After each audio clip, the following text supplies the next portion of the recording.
Salam, selamat pagi Bapak Ibu Saudara sekalian. Kita berjumpa kembali dalam renungan harian GP Kris Pangkal Pinang bersama saya Guru Injil Eber.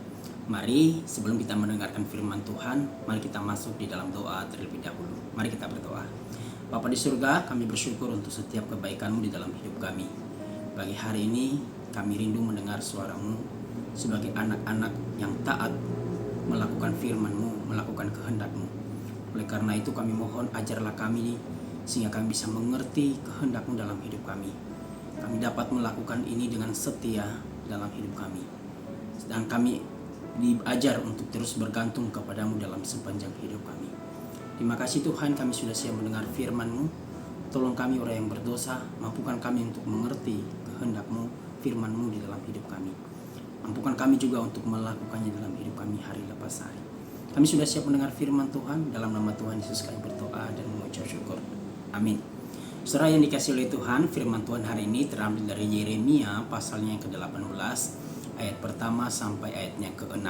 Demikianlah firman Tuhan. Firman yang datang dari Tuhan kepada Yeremia bunyinya, "Pergilah dengan segera ke rumah tukang periuk. Di sana aku akan memperdengarkan perkataan-perkataanku kepadamu. Lalu perilah aku ke rumah tukang periuk, dan kebetulan ia sedang bekerja dengan pelarikan. Apabila bejana yang sedang dibuatnya dari tanah liat di tangannya itu rusak, maka tukang periuk itu mengerjakannya kembali dengan bejana yang lain menurut apa yang baik pada pemandangannya. Kemudian datanglah firman Tuhan kepadaku, bunyinya, masakan aku tidak dapat bertindak kepada kamu seperti tukang periuk ini, hai kaum Israel? Demikianlah firman Tuhan. Sungguh seperti tanah liat di tangan tukang periuk, demikianlah kamu di tanganku, hai kaum Israel." Saudara yang dikasihi oleh Tuhan, dalam firman Tuhan ini, Nabi Yeremia mendapat perintah dari Allah untuk pergi langsung belajar di rumah tukang periuk. Di sana ia bukan belajar bagaimana supaya ia bisa membuat periuk, bukan itu. Di sana ia diperintahkan oleh Tuhan untuk mengamati, mengobservasi dan memperhatikan dengan seksama apa yang dilakukan oleh tukang periuk itu.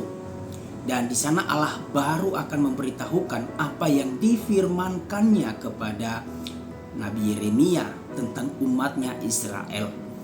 Di ayat 4 itu dijelaskan hasil dari observasi yang telah dilakukan oleh Nabi Yeremia.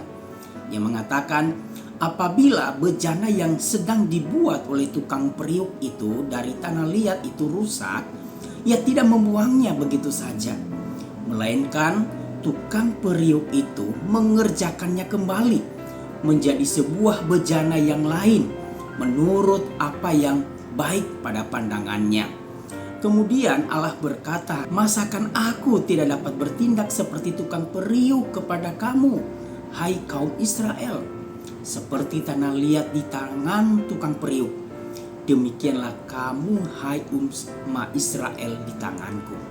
Saudara yang dikasihi oleh Tuhan, mengapa Allah mengatakan demikian bagi Israel dan bagi Yeremia? Pertama-tama kita perlu memahami keadaan orang Israel pada masa itu. Orang Israel itu bobrok dalam kerohanian, bobrok dalam perilaku, hidup dalam penyembahan berhala yang berkepanjangan, tidak berhenti-berhenti. Mereka tidak taat pada hukum-hukum Allah. Malahan mereka mengikuti Allah-Allah yang lain, Allah-Allah bangsa yang lain. Mereka sering mencampur ibadah kepada Tuhan dengan praktik kafir atau yang disebut sebagai sinkretisme kepercayaan. Mereka tidak setia pada perjanjian dengan Allah, yaitu jika mereka taat, jika mereka setia, mereka diberkati. Tetapi jika mereka tidak setia dan tidak taat, mereka mendapat kutuk.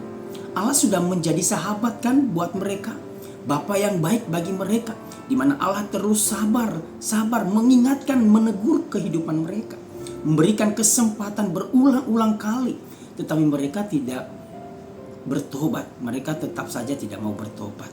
Dalam kondisi ini Allah bersuara melalui Nabi Yeremia. Allah berkuasa atas seluruh kehidupan bangsa Israel. bangsa Israel ada di dalam genggaman tangannya.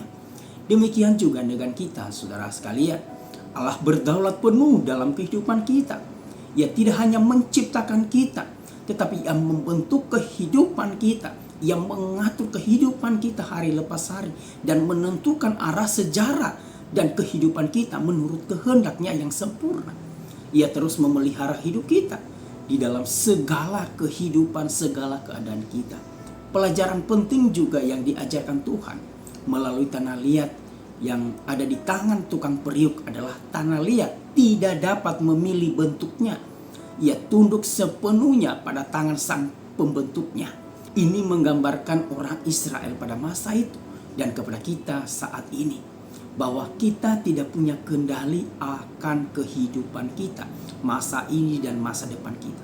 Semua diatur oleh Dia, yaitu Tuhan.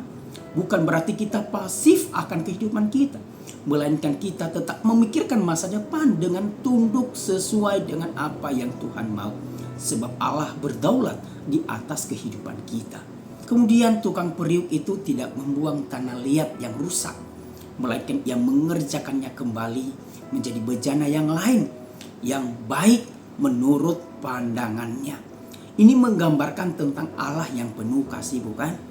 Allah dalam kesabarannya, Ia tidak langsung menghancurkan bangsa Israel ketika mereka berdosa kepadanya, tetapi mereka diberi kesempatan untuk dibentuk ulang oleh Tuhan. Bahkan di tengah keberdosaan mereka dan keberdosaan kita, Allah tidak langsung lepas tangan dan membiarkan kita dihukum, bukan? Melainkan Ia memberi kita jalan keluar melalui anaknya yang tunggal, yaitu Yesus Kristus, untuk menebus kita dari dosa kita. Inilah kemurahan hati Allah bagi kita. Oleh karena itu, saudara sekalian, mari kita bertobat. Kita percaya, taat kepada Allah dan rencananya. Saudara, jika kita ada sampai hari ini, percayalah Allah terus-menerus membentuk kehidupan kita.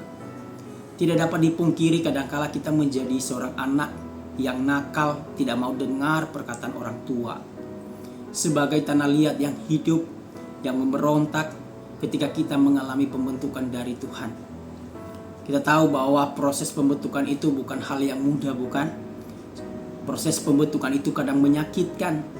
Ketika kita diproses Tuhan, kita bisa berteriak, kita bisa marah, kita bisa kecewa, kita bisa mengomel-ngomel dan lain sebagainya. Tetapi semua proses dari Tuhan, ujungnya pasti ada hasil yang baik yang kita tabur, bukan? Mungkin kita dapat berkat, iman kita semakin teguh, disiplin hidup rohani kita lebih baik, lebih setia, lebih taat dan lain sebagainya. Pertanyaannya adalah, apakah kita bersedia diproses, dibentuk oleh Tuhan dengan caranya? Saudara, serahkanlah hidupmu kepada Tuhan untuk diproses menjadi tanah liat yang menghasilkan bejana yang baik dan dapat menjadi berkat bagi orang lain. Kiranya firman Tuhan hari ini menolong dan memberkati saudara dan saya. Amin. Tuhan Yesus memberkati.